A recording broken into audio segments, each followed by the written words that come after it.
Texas wildfires become a hot issue between state Republicans and the Obama administration over that emergency declaration and federal dollars. We'll talk about it with our guest, Congressman Joe Barton. On Flashpoint, the intelligence that led to the raid on Osama bin Laden. How much from tougher interrogation? And on Roundtable, President Obama comes to Texas this week. Good morning and welcome to Inside Texas Politics. Our guest today, Arlington Republican Congressman Joe Barton, and joining the questioning is always Gomer Jeffers, political writer with the Dallas Morning News. Congressman, thanks for joining us again. Always good to see you. My pleasure.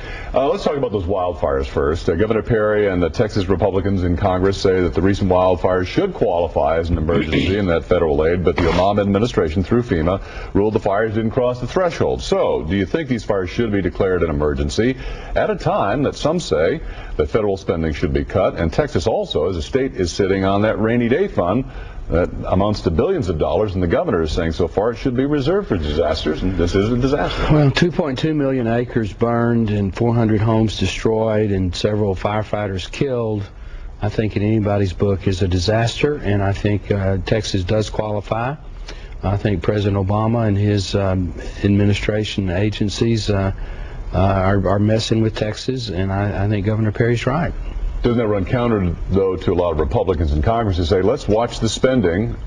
You know, the federal aid should be for when states are overwhelmed. Texas does have a lot of money sitting in the rainy day fund. Well, we also believe that we pay more than our fair share of taxes to Washington. We send more up there than we get back. The money is allocated for disaster relief. If we meet the technical requirements, we should at least be qualified to get that assistance. Okay. Go on. Congressman, let's talk about the big news from last week, the killing of Osama bin Laden. The country is going to have to make a decision in a couple of months how much to draw down in Afghanistan. What do you think the mission should be, the plan should be in terms of our troop level in Afghanistan, and how long should we continue the war there? It's a very good question.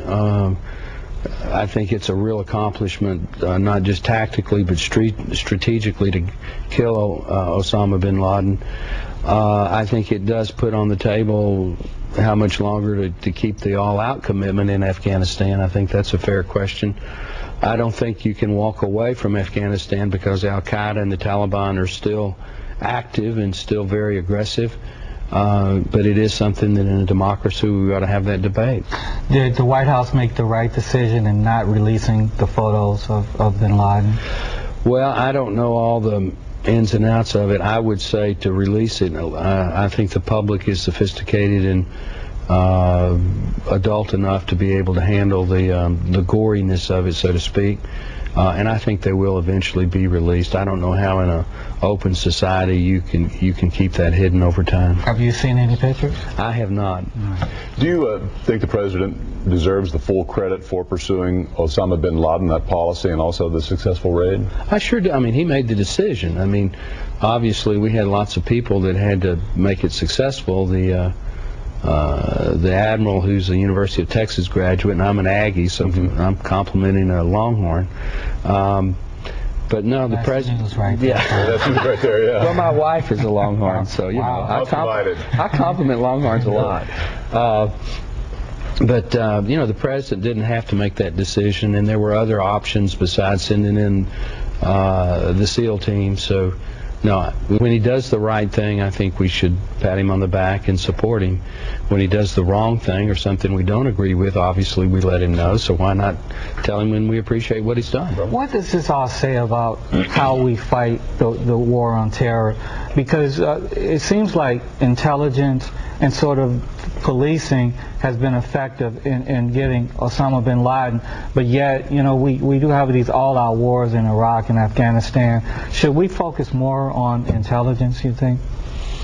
Well, you have to have good intelligence, and you know, President Bush made the right decision after 9/11 to go after the Taliban and Al-Qaeda. President Obama is continuing that, so this is one where it's not a Republican-Democrat issue. The terrorists are bad folks, and they don't play by the rules that we play by. So it's something we need to stay aggressive on until we've rooted them out everywhere in the world. Getting Osama bin Laden is a big step in psychologically letting them know that they cannot win. Wherever they are, we will get them. And I do give President Bush total credit for taking that position, and I give President Obama credit for continuing it. Let's talk a little bit about redistricting that you've been prominent in some news articles of late about your position. Do you support a new Hispanic majority congressional district in the Dallas-Fort Worth area? I do not. Well, and why is that, considering the growth in Hispanic population in Texas over the last 10 years according to the census? The growth in Hispanic population is spread out throughout the state. It's not concentrated. The actual surplus population in the DFW area by congressional district is Republican. There's 700,000 surplus Republicans. There are, Eddie Bernice Johnson's district, the Democrat district we have, shrunk, I think, by about 50,000 people.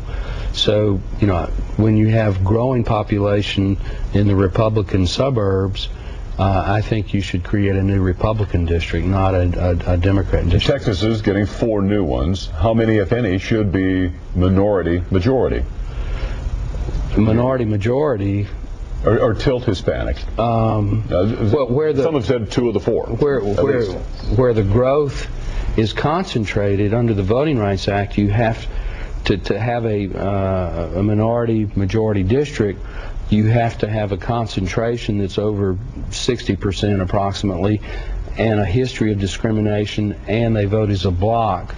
And you don't have that here in the DFW area. Do you think there should be any that should be, of the new ones, minority, majority? I think, out of 4? I think probably 1. Okay. Yeah, but I point out, in the Hispanic vote, Republicans are getting around 40% of the Hispanic vote. So this is, the old patterns are changing, and I think that's a good thing. Congressman, last week the Republican candidates for president, some of them, debated in South Carolina. All of the top contenders weren't there. But I'm interested in your opinion. Do you see anybody in the Republican field right now who can beat Barack Obama in 2012? I have made a commitment to support Speaker Newt Gingrich. I think he's a visionary. I think he's smart. I think he's ready to be president. And I think he can beat President Obama if he wins the Republican nomination. Well, we want to talk before we let you go in the few seconds left about your political plans. You haven't said no yet about jumping in the Senate primary race for the Republican primary for the seat that Kay Bailey Hutchison holds. What's the status now? Well, I have a lot of good friends who are in the race, including the former mayor here in Dallas. I think in terms of my situation, I'm very good friends with our lieutenant governor, and I want to converse with him on what his decisions are before I finally make up my own decision. Okay, but not a no yet. You're still thinking about it. Well, I'm focusing on getting a good 6th district Republican congressional district for me to run in next year. All right, very good. We're out of time. Thank you very much, Congressman, for joining us. We always appreciate your time. Thanks very much.